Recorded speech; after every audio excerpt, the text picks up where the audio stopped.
Welcome to Joining the Dots. I'm Thomas Strohan, your host. This podcast explores real-life insights from those dedicated to pursuing justice, reducing harm, and enhancing global security. As co-founder of Clue Software and a technologist, I collaborate daily with diverse teams tackling some of the most pervasive problems in the world, ranging from child abuse to human trafficking, organised crime, fraud, and much more. In Joining the Dots, I speak with those deeply entrenched in these worlds. The victims, the perpetrators, the investigators, the leaders, the techies, the academics. The often unsung heroes on the front line, working to tirelessly create a safer world. Welcome to Joining the Dots. Hello and welcome to another edition of Joining the Dots. Our guest today is a lawyer by trade and with a background that includes roles in the Federation of International Cricketers Association and the Professional Cricketers Association. Ian is a renowned expert in sports governance and regulation. Since 2016, Ian has been the Commissioner for the Esports Integrity Commission. In his role, he helps to oversee the global enforcement and integrity standards in esports, a rapidly growing industry where professional and amateur players compete in organised video gaming across the world.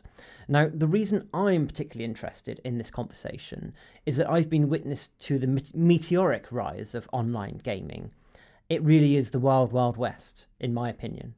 I think that's changing, and I'm sure Ian will share that with us. But a whole world of emerging and exciting subculture where it meets the rules of the real world and the policing of the real world and the effects of harm and corruption that collide. I've also been fortunate enough to hear some of the unbelievable ways in which young, innovative, tech-savvy gamers have found to cheat, to corrupt the game and to enrich themselves through various forms of malpractice. I've also, unfortunately, heard some more difficult stories around how gamers, vulnerable gamers, have not had the protection they need. In researching this morning, I found an article in PC Gamer by Luke Winkie. I don't know if you've come across him, but I'll read this out verbatim because I think it does sort of set the scene a bit for this conversation.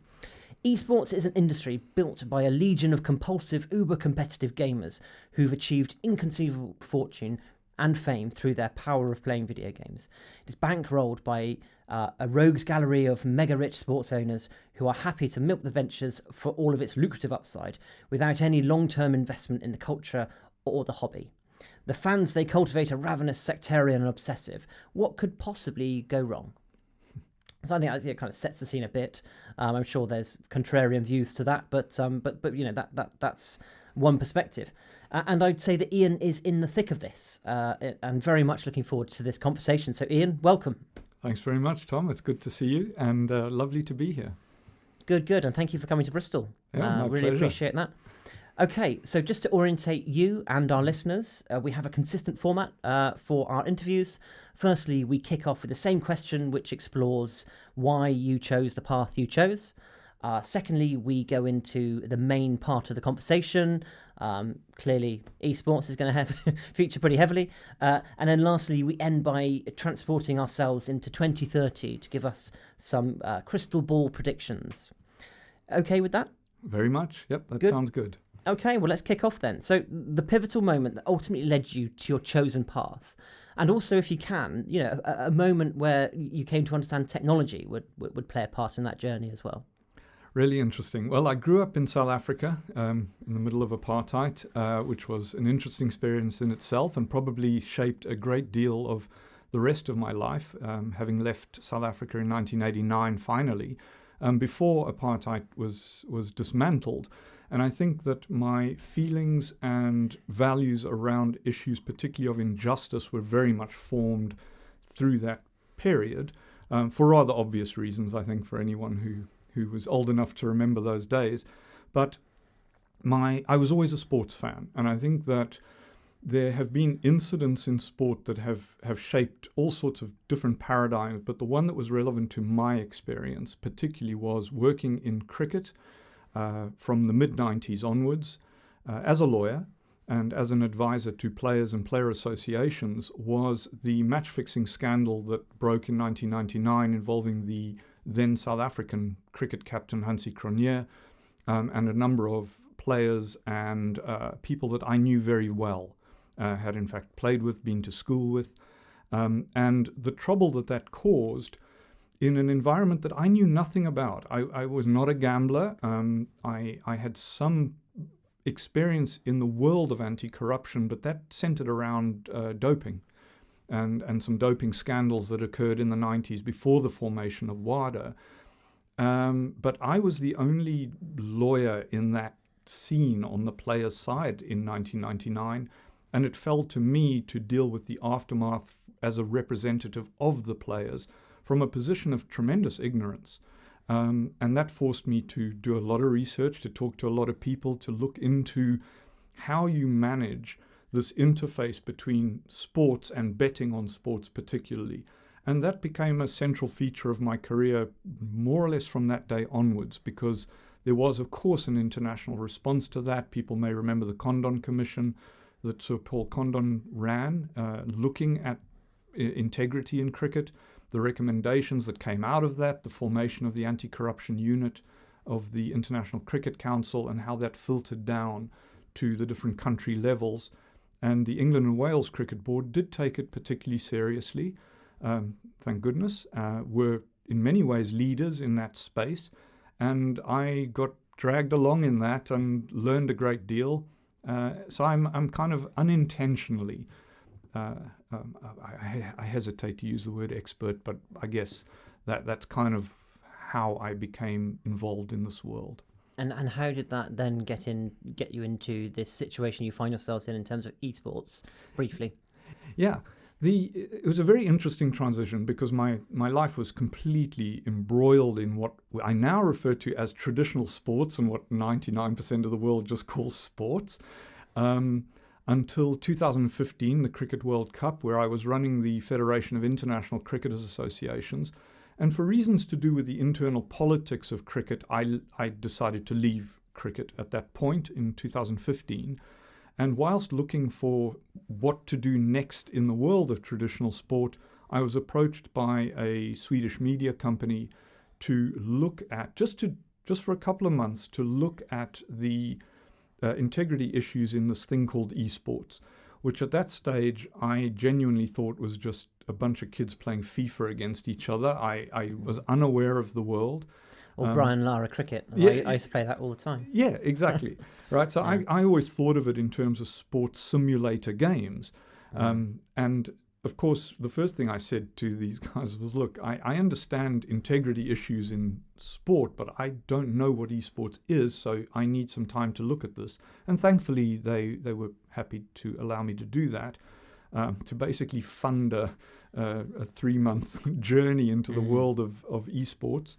And I then produced an integrity threat assessment for that organization at the end of that process, which stands up to this day, really. I mean, I reread it recently, and I think whilst we have done a lot to mitigate the issues that I identified at the time, back in end of 2015, it still remains true. And that's partly because it remains true of traditional sport to a large extent. Yeah. The similarities are very clear. Yeah. So should we just take a moment then to explain what esports is? Yes. And why it's important for today. Sure. And my journey of looking into this is probably reflective of the vast majority of people. First thing to understand is esports is competitive video gaming. That may sound obvious, but I think what people perhaps don't realize who have a casual relationship with video games is that there are thousands of video games. Some of those games involve competition between two people, usually over or two teams. Or multiple people if it's a battle royale game. But a few of those games, 20 or 30 of them, escalate to being interested to people who are not playing the game but observing the game. In other words, they acquire viewers because they're exciting, they're interesting, and it's generally people who play the game who want to watch people who are better than them play the game so that they can improve. And some of those games have elevated to the point where they have millions and millions of fans. So they have a player group, largely amateur people who play the game. those people, as well as others who don't play the game, are interested in watching the very best people play the game. And it's there where esports exists. So it's like the cherry on top of the cake of the video game. And even in that ecosystem of 20-odd games, they're all quite different. And so I like to think of esports, or at least an analogy for esports, being the Olympic Games. The Olympic Games is 26 different sports that they bring together every 4 years for 2 weeks, and they create a spectacle. Similarly, esports is 20-odd different games that exist in their own right, have different communities, different cultures, different types of game, first-person shooters, multiplayer online battle arena games, battle royale games, fighting games, all these different games, racing games. And each of these, if it's played at let's call it a professional level, an elite level that has an audience, that is what we consider esports. Yeah. I mean, I looking at this morning again, a bit of reading, just to put some of this in context. The most watched esports player live, someone called Weiwei, and this person had 6.5 million people watch one of their games. Yes. And for context, the FA Cup final, Man United versus Liverpool, there were 6.8 million viewers in the UK. Mm-hmm. So only just a bit less than that. And that is one person in one of the sports that you mentioned within one tournament. Yes.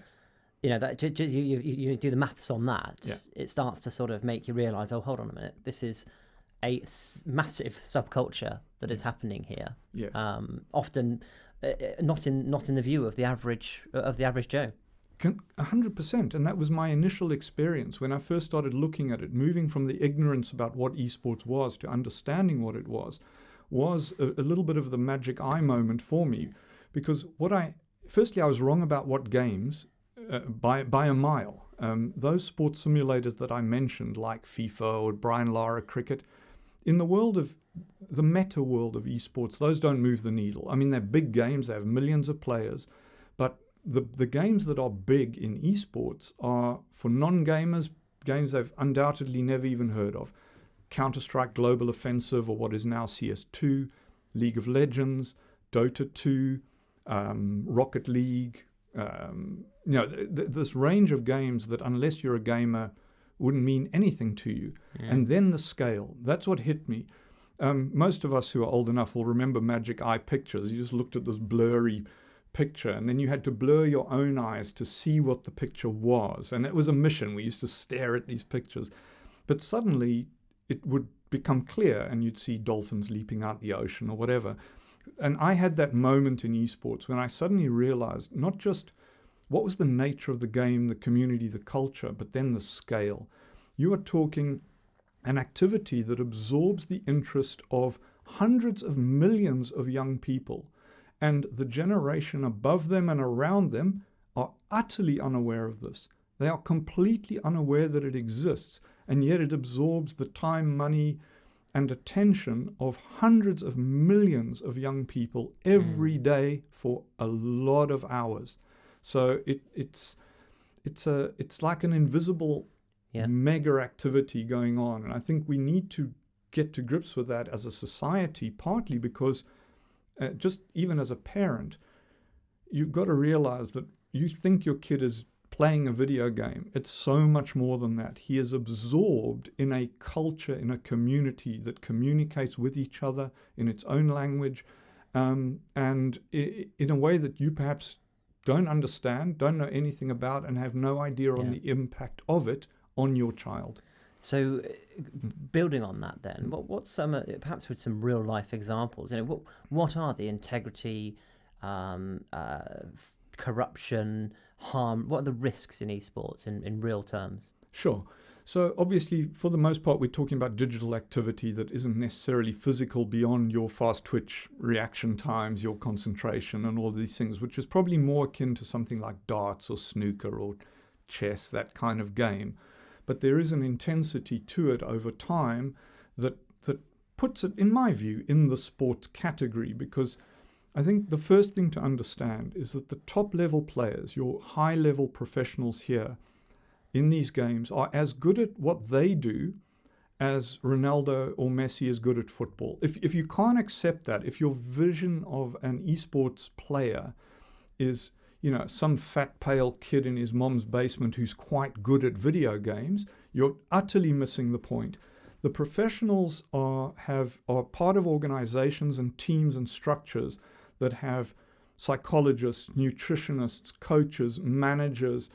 They earn huge amounts of money. Yeah, just on that, again, a little bit of morning research, just to give context to this. So the recent tournament in Riyadh, where there was a $5 million prize fund. Context, the winner of Wimbledon this year, Alcaraz, prize pot won 3.5 million. So, these people are multi-millionaires, often with richer, and that's just one tournament. They're playing lots and lots of tournaments. Yes. They're often richer than most other professional sports. Correct. And have followings, that are akin to the Ronaldos and Messis of this world. So, it's a very, where integrity interfaces is you can expect exactly the same thing you see in sport in terms of incentive to cheat and win because of the money and the prestige and the career advancement, just like any other sport, except that the nature of cheating is quite different, because on field you're trying to, in traditional sport, you're trying to kind of get away with stuff so that the officials don't see. And in general, if you get away with it, that's considered actually part of being good at the game, right? If you can... Diving or whatever. All of that stuff, manipulating the officials. But in esports, in order to cheat, you have to introduce... There's really only two ways. And I'm going to put doping to one side because that's the same as sport. Different substances, but the same motive, being better, gaining an advantage. But cheating in esports is you either introduce alien software that gives you an advantage, so you have to find a way of introducing this alien software without being detected that perhaps allows you to see through walls or see through smoke or know where your enemies are when you shouldn't know where they are. Or, and this is a relatively new phenomenon that developed during COVID, what we call second screen cheating or radar, where you've got the monitor you're playing from a player point of view, but then you have a separate screen hidden there, like say your mobile phone or another screen, that shows you the live feed of the game that contains much more information than you should have as a player, that gives you an advantage. So the cheating, that integrity issue, cheating to win, is quite different to traditional sport, and is viewed differently. So I talked about getting away with it on the field of play in cricket or football. In esports, it's absolutely condemned across the board and hated because you're being bested by somebody unfairly. They haven't just gamed the system; they've genuinely cheated the system. So within the world of gaming, cheats are really hated and vilified in a different way to traditional sport. And I would say is akin to a doping cheat in traditional sport, a cheat in esports. And then, to move the discussion on, you have match fixing as well, because I think, again, most people probably don't know that billions of dollars are spent betting on esports. Billions of dollars. It's huge, and the fastest growing sports betting product in the world by margins. And so the temptation offered by the existence of betting on the rewards you can get by manipulating outcomes means that we have serious integrity problems, very much akin to traditional sports, in the area of match fixing and betting fraud. I mean, so how do you?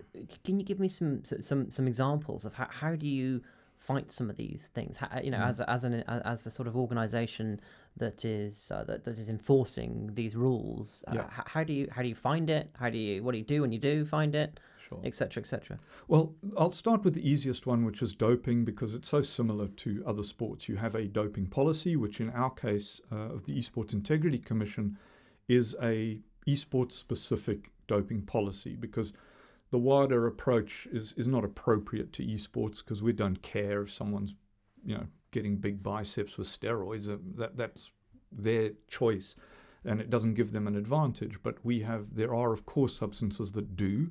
particularly, or at least that we think we do. The research is poor on this. But if you ask the players, they would say substances like Adderall, Ritalin, ADHD type drugs, focus drugs, concentration, beta blockers, this kind of thing. And so we have a policy, and we enforce that at the big in-person events through drug testing like anyone else, any other sport, and we do that X number of times per year as an organization. And my team has just returned from Riyadh, where the Esports World Cup is currently being played, which has a $60 million prize pool, by the way. Oh, right, okay. So a 2-month event. And so that's easy, relatively easy. It's expensive, but it's easy. But it is also a big help, isn't it? I read one of the people who got caught for doping was quite open about the fact that they would game for 2-3 hours, and they would lose their focus and motivation. He said on this particular substance, 12 hours plus was more than achievable. Yes, which is quite a big advantage. And I think this is the difference between the pros and the hardcore amateur gamer. Is that guys will play for 12 hours, 16 hours, but pros will never do that because it's actually counterproductive. You don't get better by playing. You just get further in the game, or whatever. Course, yeah. So the pros are generally 6 hours a day, maybe, and not every day. There is a different approach once you lend a professional view to it. But yes. The issue with drugs is, firstly, of those drugs, is that we don't actually know their efficacy. It's one of those things that's like, well, we think these make us a better player. And of course, you then add in the fact that a lot of competition in esport, in fact, the vast majority is played online by players and teams in different locations, which makes drug testing logistically impossible, or not impossible, but way too expensive. And so we don't know what's going on in that scene or in the lower tiers, really. All we have is the data from testing at the top level at, let's say 4 or 5 events a year. So there's a lot that needs to be done, and we're involved in some research projects around that. But broadly speaking, we know what the solution to that problem is. Okay, and to be fair, it's not that big a problem at the pro level, as far as we can tell. We may be wrong. But we don't think it's a big problem.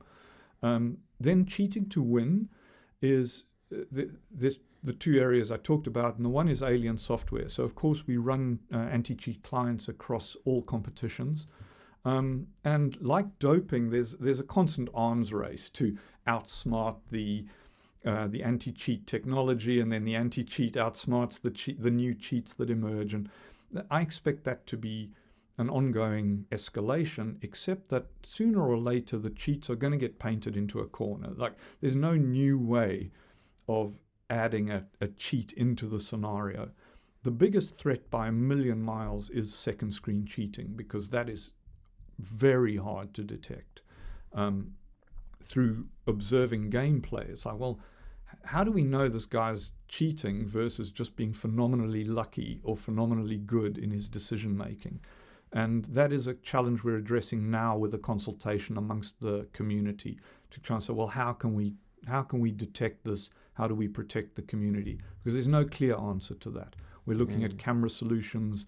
We're looking at the new software that is effectively a digital lie detector, so that we can place people under pressure to tell the truth about what they're doing. But it's early days. I expect this consultation to only really end towards the end of the year. So the big challenge is match fixing, as with most traditional sports that have a strong betting underlay. And so we address that pretty much the same as every other sport. We have what we call the SBAN, a suspicious bet alert network, that incorporates basically all stakeholders in the betting space. A lot of operators, obviously, betting operators that are offering esports markets, data companies that supply the data to the betting operators from the live feed, regulators like the United Kingdom Gambling Commission or the Maltese Gaming Authority. We have a ton of information sharing MOUs with these organizations, right up to Interpol. Law enforcement that have a particular interest. There are some countries that have sports betting units like the Victoria Police, the Korean Police. There's a group within coordinated by the UNODC, the Office for Drugs and Crime. There are all these people that we have put into a network that's an ever-expanding network of information exchange. But for us, as the integrity organization, the use of that is that we receive reports of suspicious or unusual betting, primarily from betting operators, obviously, because they're the ones seeing the action, or data companies. That then, we disseminate that information to the group and receive intelligence back from them. And that shows us which games or which matches we ought to be looking at. So the next thing we do once we receive suspicious bet alert information that says there's something wrong with the betting on this game. It's out of proportion, there's too much money, there's too much chasing of the odds on this particular outcome. That has raised the hackles at this operator, and then we find out, it's happening at 3 or 4 operators.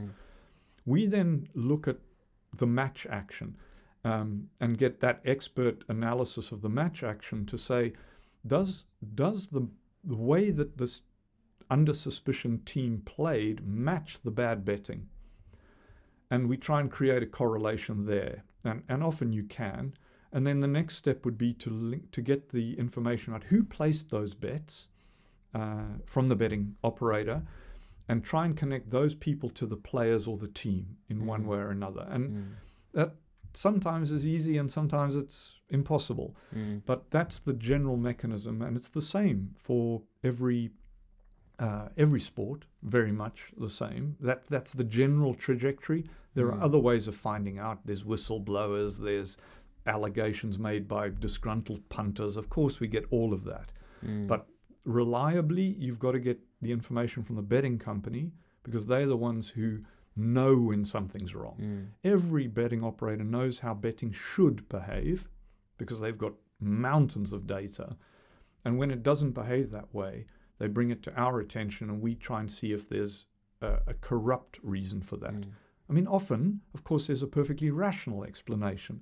A basic thing would be pre-match, suddenly the odds, there's suddenly heavy betting on the underdog in a match. You're like, well, why is that happening? And you find out actually at the event, one of the better players in the team has slammed his hand in a door on the way out the toilet. And people at the event know this, they've seen it happen, and they're immediately on their apps changing their bets. And suddenly these guys aren't going to win. Their best players just drilled his thumb in a door, and suddenly the odds just shift. Or suddenly there's a whole bunch of money on an outcome that was like, why is that happening? And so there's often a rational explanation, but where there isn't one, the explanation most of the time is somebody has changed a bet into an investment by bribing the player, or the player's done it. We get that kind of fixing where the players fix. Or you get the old school fixing of some betting syndicate in China has bribed a player or a team to fix for a particular outcome. Yeah, I mean, Matt, lots of similarities to other sports in terms of the motives and the way they work. But I wonder also we could explain a bit about why esports is a bit unique. So if you're a person in society and something goes wrong, that you can call the police. If you're in a sport and you're say an everyday sport, that you generally know the structure. For example, if you're a footballer, there's FIFA, there's UEFA, there's the FA if you're in the UK, there's your regional FA. There's a kind of long established structure. I think it's just not quite like that in these sports, is it? So how does it work? Yeah, very interesting, because that is the principal difference in my view between esports and traditional sports, is the lack of a central governing body. There isn't this. And the first thing to understand is that no governing body owns their game in traditional sport. You and I can go outside and play football, and FIFA can't do a thing about that. They have no jurisdiction over you and me playing football. But in gaming, the publisher owns the games and has terms and conditions under which you can play that game. And they can change those terms and conditions, the license, I agree. You just tick that thing. They can change the meta of the game, so they can change the map. They can change the power of a weapon. They can change the speed at which you can. They own the game, and so they can stop us playing. We need their permission to play, and so each game that constitutes this world of esports is owned by a publisher, and those publishers have absolute power to do whatever they like with the game. They can even turn it off. I mean, they won't, but you know what I mean. And so the big difference here is that there's no overarching authority that can say you have to comply with this standard. And so our organization, starting back in 2016 when we were formally launched, are an entirely voluntary regulator. So we don't step into the space of a governing body. We fulfill aspects of a governing body's mandate in traditional sport. But we rely on members, stakeholders in the industry voluntarily joining our effort to create an overarching integrity framework for the whole scene. And, some areas we've been successful in that and others we're not. And one of the great barriers to any kind of governance of the ecosystem is the fact that these publishers regard themselves as in competition with each other. And they don't want to cooperate. They don't want to submit themselves to anyone's external authority. They're commercial organizations for profit. And for them, the only meaningful aspect of their existence is how many units or micro sales or ways of extracting cash from their players can they utilize. And the extent to which issues with integrity and harm and corruption happen is really only of interest when it has a negative impact on the bottom line. Yes, and to quickly realize that for the vast majority of them, the existence of esports is again the cherry on top of their cake. The cake is a hell of a lot more important than the cherry. And what I mean by that is if you take a game like League of Legends, for example, there are probably 500 people who make a living playing League of Legends. But there are 100 million people who play League of Legends, who each spend an amount per month on in-game purchases, who basically are a cash app for Riot, the owner of the game. So you've got to keep that 100 million people happy. The 400 who play at the top of the game are a marketing tool for the company to effectively sell their game, extend its stickability, its attraction to this 100 million or new people. So esports for a lot of publishers is a marketing arm for the game. It doesn't have its own existence, right? Yeah. It's like if FIFA existed for the Sunday League on the Bristol Downs. It doesn't, right? But partly it does. But they're interested in the World Cup because that's where they make all their money. In esports, for the most part, the League of Legends World Championship probably breaks even, probably makes a little bit of money. But compared to the money generated by the 100 million people at the bottom, it's peanuts. So you're always going to favor the gamers above the esports guys. And so these add-ons, these costs of things like integrity, like what we do, is a distress purchase. It's like, do we have to do this? Is there, how does this contribute to our bottom line? Not this is the right thing to do. So within this context, basically what I'm hearing is that it is a excellent place to go if you want to extract money in a wrong way and have little downside of risk of being, ultimately being prosecuted or being held accountable for your actions. So basically, if you're a criminal in some way and you're looking for opportunities to defraud or corrupt for profit, you could say esports would be a relatively lower risk opportunity than going and robbing a bank or corrupting some other area. Yes. So I suppose my quick question then is, how do you get people to enforce stuff? How do you make examples of people so that actually it doesn't continue happening within that context, that you can't get that traction? Yes. So, well, consequences is literally the only way.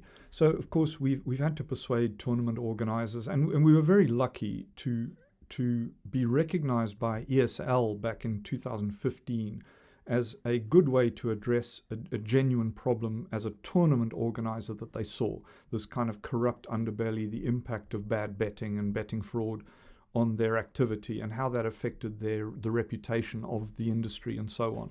And so they were absolutely instrumental, ESL, in the setting up of ESIC. They funded us for the first 2 years completely, continue to be a very, very important member of ESIC, even as they've expanded to become EFG, the Esports Face It group, as they've been bought and grown. But they recognized that these problems needed some form of solution, that there was no opportunity at all to create a FIFA.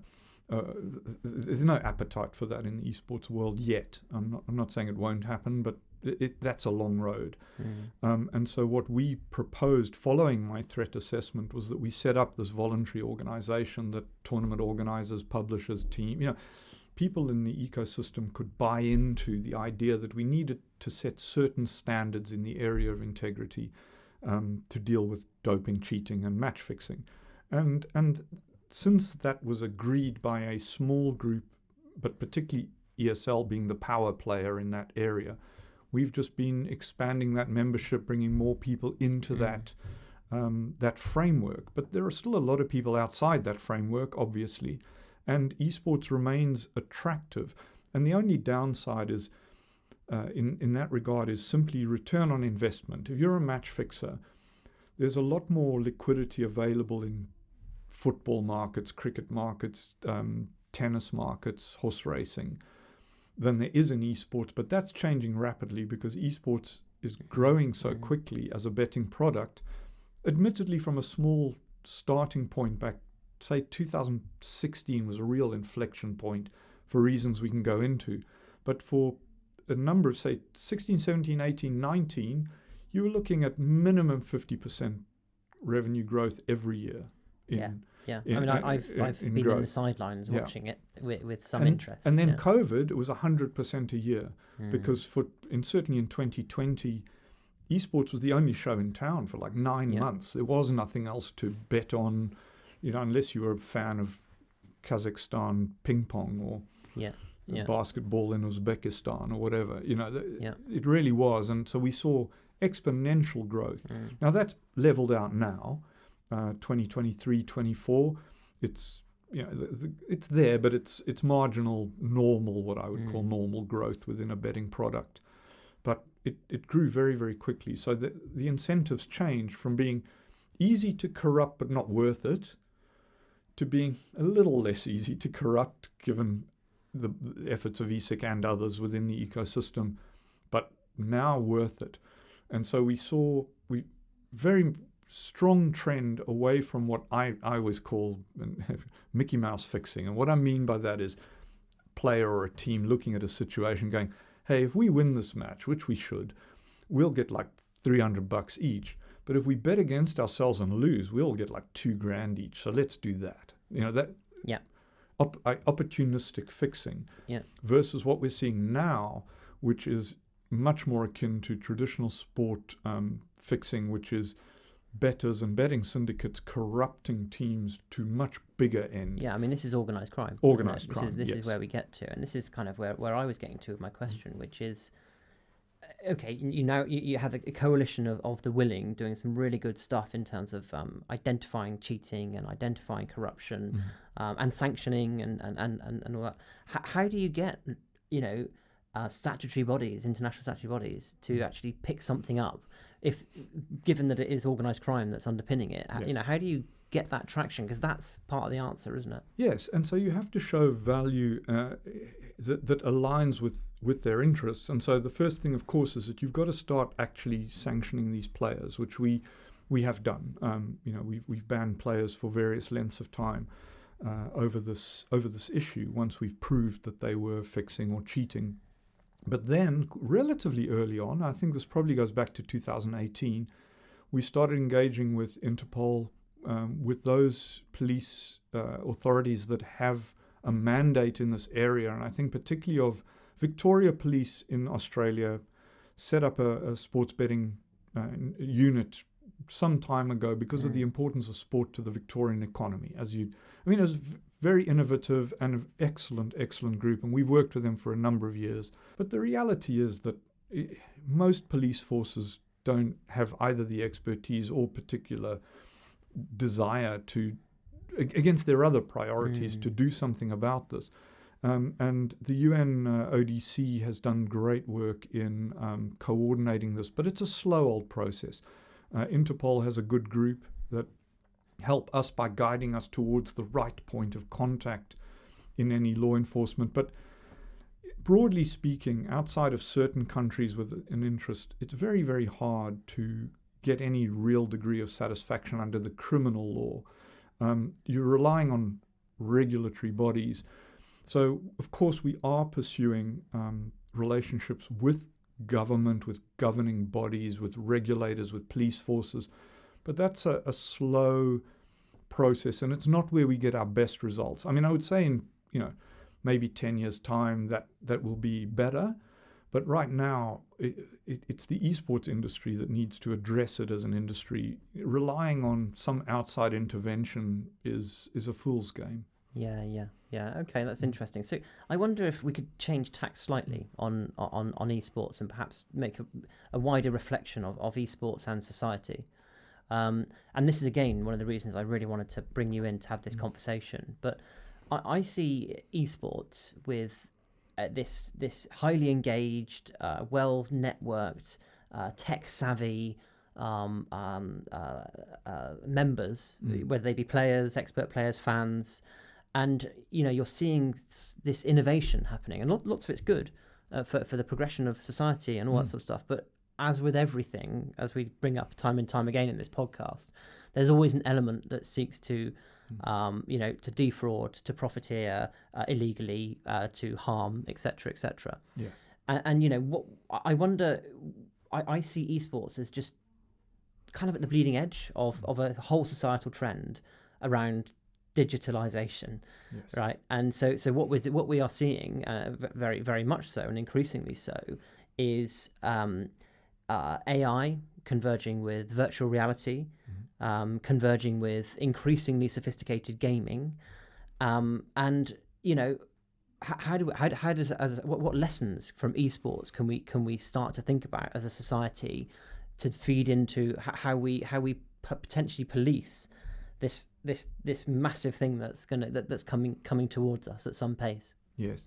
It's an incredible problem that transcends individual cultures and societies. This is a global issue because it's an increasingly global activity. And whilst we're seeing, moves away from globalism at a political level around the world and, the evolution of populism, that's occurring amongst a demographic that isn't engaged as much in the online world as the gamers are. Yeah. And you're right about them being at the cutting edge because there's a very separate culture developing on a game-by-game basis and then more broadly on game-by-game culture, and they can be very different, and then at a broader societal level for a generation that is now in their teens through to their late 20s now, who live in a different universe to most of us. And I'm not being dramatic about this. I see this literally every day, where increasingly young people, and in particular young men,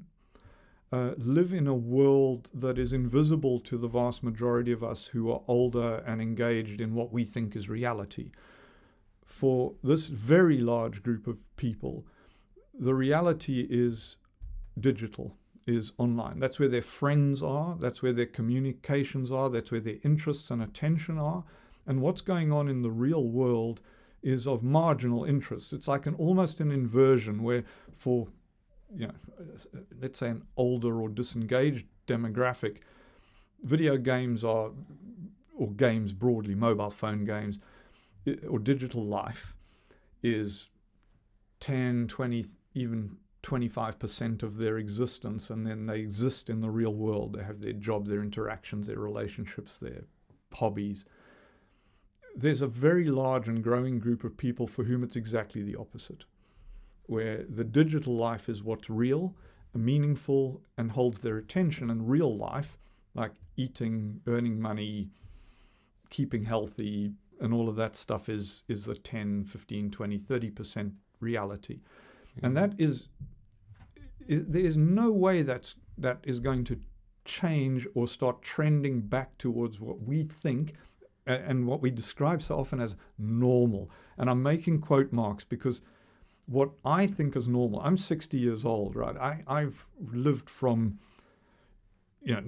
none of this to all of this. So I guess I have an overview. My sons and whoever turns out to be my grandkids, if I ever have them, will grow up native to this world where my world will be as alien to them as their world is to me. And that is rapid, really rapid. And so what we're really looking at, and I think at the heart of your question is, how do we make that world a safe world to be in?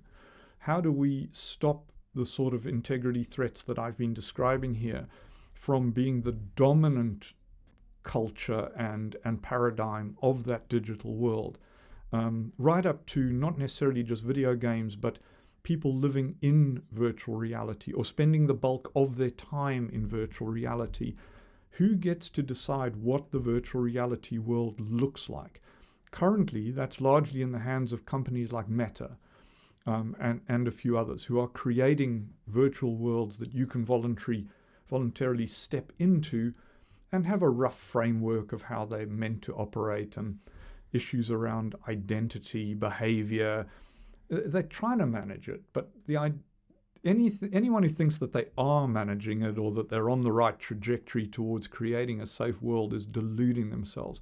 They're not even close to understanding what it will be like in, let's say, 10 years, and I think I'm being generous, when people spend the vast majority of their time in that world and not in the knock-on-wood world that we're in. And I think we're almost getting into the 2030 crystal ball gazing bit, which I'm really excited to start talking about. But I guess before we do, the sort of things that I can see that lessons we can learn from esports is this world exploded, in 2016. Obviously it's happening before then, but between 2016 and COVID, and it's now an established thing. Okay, I mean, I know it's growing much more and there's loads more gap for it, but it's a kind of known thing. And what's emerging there to start to police this, right? Organizations like the Esports Integrity Coalition, could see it as a sort of police force for esports, and therefore the parallel is a digital police force for the meta, right? But equally, there's tech, isn't there? These anti-cheat applications that are being developed that you plonk on computers, and it's spotting, typical. And you talked about the arms race. That's it. Criminality is all about an arms race. It's the criminals and the enforcement, the criminals who are playing this game. But that is it, isn't it? Is there something in that for the wider society? Do we have a wider cheat app that we can install that finds these things? The answer immediately, of course, is no. And the element that worries me, I have optimism and pessimism at the same time, is firstly most people wish the community in which they live and operate to be safe, and they work out what that means amongst themselves. And so as these communities develop in their different silos, I can see them working that out amongst themselves in terms of what guardrails do we want, how are we going to agree to behave like most society, as it instead of taking 1,000 years to develop, it'll take a year. Right. So, but of course that's not a holistic solution at all, because we have really toxic communities in esports and in other areas of the internet. You just have to spend a little bit of time on Reddit or on 4chan or any of these kind of channels to realize just how many bloody awful people there are out there trying to game or just be dickheads, frankly. I mean, read X for an hour, and you quickly realize that there are a lot of bad actors out there. Personally, I think that most people are good and most people want to live their lives, but I don't think we can rely on that in the same way as saying, well, we could start a village and have no police force. Yeah, until someone smashes your front door down.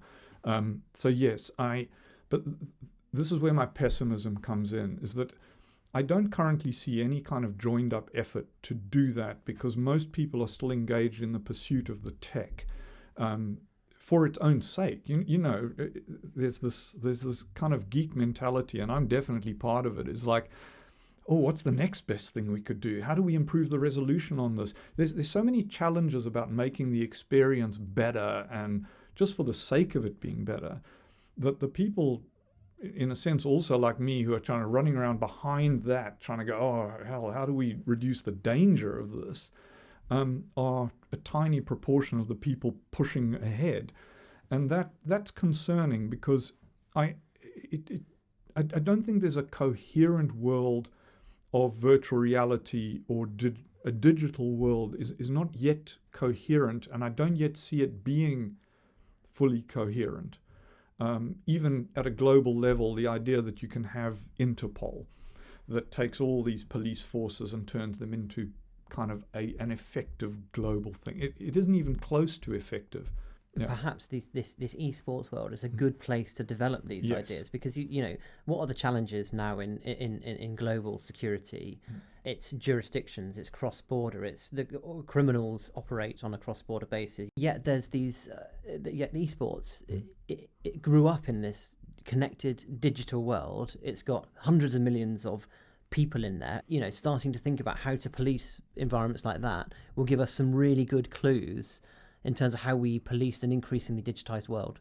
Currently, that spearhead of digital community are primarily young, primarily Western males. I'm talking in massive generality, but if you were to poll gamers right now, you're going to get a very skewed view. And so we need the input of the people who are able to step back and look at this. And I include, yes, ESIC and me, people like me, but also the guys at the top of these big publisher organizations, the big tournament organizations, the big communities of communication that can kind of go, yeah, okay, the community's heading in a pretty bad direction here because it's skewed in its demographic. Yeah. How do we point it back in the right direction? Yeah, and I mean, we could. This is a irretractable debate, isn't it? Because then you think about what is real information, what information these people are feeding, who's the guiding hand, is the publisher and real world government. All sorts of difficulties. I can imagine listeners reacting to this debate. But the point is I think there's learnings here, and we just shouldn't overlook that. Yes.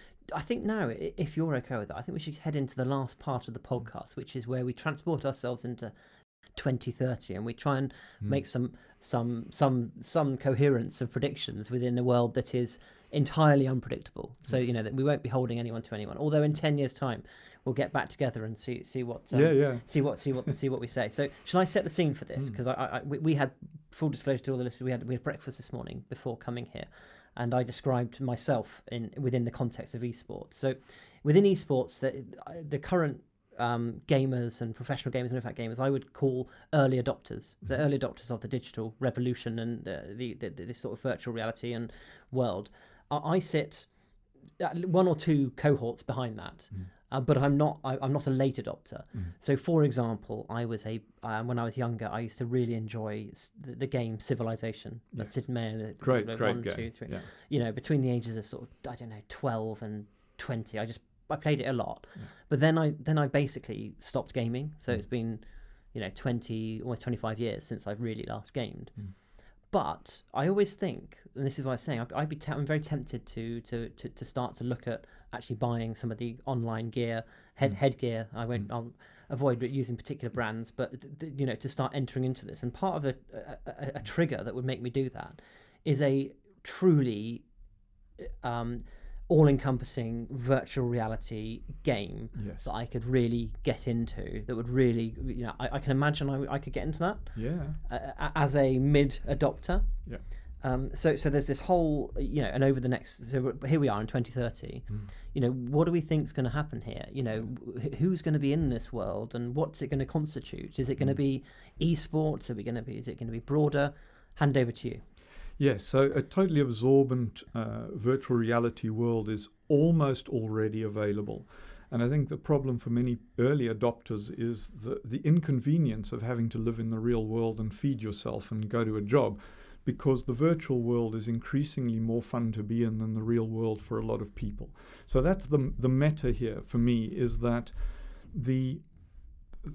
it isn't just games is an entry point and part of the reason to stay there, but there's a million other reasons. I mean, I've attended a one-on-one talk with the Dalai Lama in virtual reality. It was awesome. It's like me and we didn't interact, but I sat there in front of him while he expounded some wisdom, and that was a great experience. And you think about this expanding as the tech expands for, let's say, haptic feedback, where you're actually starting to feel what you feel, which is awesome in game. But imagine if, when somebody shot you in game, you felt an impact on your chest or something that, makes it more and more real. And the way both the hardware and software is improving means that it will be both interesting and in fact, in my view, desirable to spend a great deal of time in virtual reality, because it will be better than real life, to the point where it is quite close. And I'm talking at worst a decade. Let's say 20 years, if I was being really unambitious about this, where you will have an almost totally absorbent experience in VR that will be pretty much indistinguishable from your experience of real life, right? And I know people will find this hard to believe, but that's 100% where the tech is going. And so you're right to identify the problems of, and I genuinely believe we are as a society, as a species, we are in transition between what we think is real life, maybe a really good simulation, but we won't go down that road. Yeah. But real life into a virtual reality life within, I would say, 60 years, if humanity survives, it's a massive if, in 60 years, the vast majority, if not all humans, will live in the matrix voluntarily. It's not going to be the machines poking us in there. We will be there because we will climb in and plug ourselves in voluntarily, because it will be better than this. Yeah. I mean, so again, it'll be interesting to see, to listen to this years down the line. 10 years to 20 years, I feel is probably a bit ambitious. And the reason is not a technology thing. I don't think. I think it's a societal change. We as human beings, will take time to acclimatize and adjust. However, the general sort of mode that you're talking about, I can see that. So I wonder, therefore, what lessons can we learn? What guardrails can we think about putting into this world, having learned a bit of this craft from esports? Yes. So I think that the way in which society develops in the virtual world will, of course, be determined by our experience in the real world to a large extent. So a whole bunch of new problems are going to arise that we can't foresee, and we'll deal with them. So we're looking at, in my view, two very different models of transition. And yes, you're probably right about resistance. People will know the movie Ready Player One, and that's why I'm talking about transition, where we will swap between a virtual life and a real life until eventually you'll just stay in the virtual life. So yes, you're probably right that I don't mean the whole world is going to be in the Matrix in 10 years' time or even 20 years' time. There's going to be a transition because people will resist it. I want to go out in nature. But the idea that going out in nature in the virtual world will be somehow worse than going out in nature in the real world is deluded. It will be as good or better, right? You want to go see a redwood and hug it? You'll go and do it in virtual reality because you can't fly to California, hike up into the things and hug a redwood without spending a whole bunch of money and burning a bunch of fuel. So yes, there's a transition. That's one model of how society transitions to this world where the rules need to apply, and they'll apply the learnings that we've learned now incrementally as that transition occurs incrementally. But there's a very real scenario where that change does not occur incrementally. It is forced upon us by the development of artificial general intelligence. So when we start talking about AI, we don't know what the timelines look like, but I would put my mortgage on the fact that they'll be a hell of a lot quicker than we think they're going to be. And that the transition from specific task-based AI as a tool to an AGI as a agent is going to happen instantaneously at some point pretty soon. And if you add in what Musk and other companies are doing with Neuralink and these kind of ideas of a human-computer interface that's actually in your body, like a Bluetooth thing, whether it's Bluetooth or not, who knows. But our interaction with the digital world will become a matter of thought and intention rather than keyboards and phones. And I'm talking science fiction here, but I think we both know this is not science fiction. This is not. Most of this stuff already exists in one form or is in development. But what I mean is, instead of us getting control, exercising our agency over the transition to the virtual or digital world, that transition will be forced on us by an artificial intelligence that decides that that's how humans need to work. And so we're walking along a path, but what could be happening is there's a truck coming up behind us at 100 miles an hour we don't know about. That's just is going to push us one way or another. Yeah. I mean, equally though, as from a sort of enforcement, investigation, security aspect, quickly following in the wings, if not in the wings, is regulation. Yes. Data security, harm reduction, all these things, all these amazing things, all the amazing promises of AI.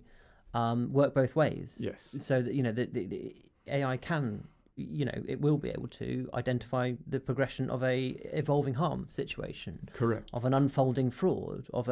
So one would hope. I'm not putting words in your mouth, but in terms of a sort of finishing full circle, that one hopes that will also happen along with this amazing progress.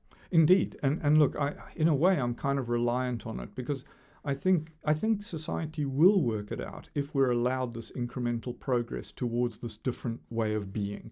My grandkids are going to live a life, if I have any, that is unrecognizable to me now. Just as them looking back at my life would be going, "What? You killed sheep and ate them? What were you doing? Or, you sucked cigarette smoke into your lungs? Were you mental? You know what I mean? There will be this gap because of this evolution. So you can see how all these learnings will come together if we're allowed that. But I think it's far more likely that the solutions will come with the AGI who have all the information in the world at their disposal in the universe and go, hey, the solution is this. Why didn't you guys think of this? Well, that's because you're 50 times more intelligent than us as an AGI. I think the question about AGI is it going to help us or eliminate us? It's a balance beam question, and there are so many depends. But what gives me a little bit of hope? I'm a little bit of a pessimist on this question of AGI. But firstly, you and me and most of the world have no control over how this develops. It's just going to develop as it develops. But I am reassured that there are the best minds in the world working on this, who are aware of these issues. And of course, there are people just pushing forward for forward's sake. But there are also amazing geniuses kind of going, hey, how do we put guardrails in? How do we maintain control over this AGI? And people's views on that range from the, very optimistic to we have 100% chance of failure here. And I've heard them all. But in the US government particularly, I'm not really familiar with the scene here in the UK, but within the government, who we generally regard as pretty incompetent, when you think of government worker, okay, we think of the DVLA, or you know what I mean. A quick apology to our government listeners, though. Yeah, but let's reflect most of our experience of dealing with bureaucracy. Let me put it that way. But way behind or way above that level of public interaction with the government, with bureaucracy, are genius people who are contemplating this problem and doing really deep, amazing research in conjunction with all sorts of organizations in this. That gives me some hope that our best minds are actually both aware of this problem and working on it. I think we all have to kind of surrender to that fact. And wait and see. One would hope, and certainly my hope, and as I suppose some closing comments, is that discussions like this, people who are perhaps on the front line, people who are listening to this podcast, people like yourselves who are shaping, small but potentially significant parts of this evolving world. Yes. Will help shape this thinking. Yeah, it's not all about just necessarily a big black box of geniuses that come up with the future. Often it's a bit more distributed than that, and often it's there's input from multiple areas. So, but what that does lead me to say is I think we have had a good innings here in terms of conversation. Thank you very, very much for taking the time to come here and have this conversation. Thank you. Thanks very much. It was great fun. Thank you for joining us on this episode of Joining the Dots with me, Thomas Drowan. We hope you found today's conversation practical and insightful. If you enjoyed the show, please subscribe and leave us a review on your favourite podcast platform. It really helps us reach more listeners like you. Stay tuned for more episodes where we continue to uncover the stories of those on the front line of justice, harm reduction and global security. This is Thomas Drowan, signing off. Thanks for listening.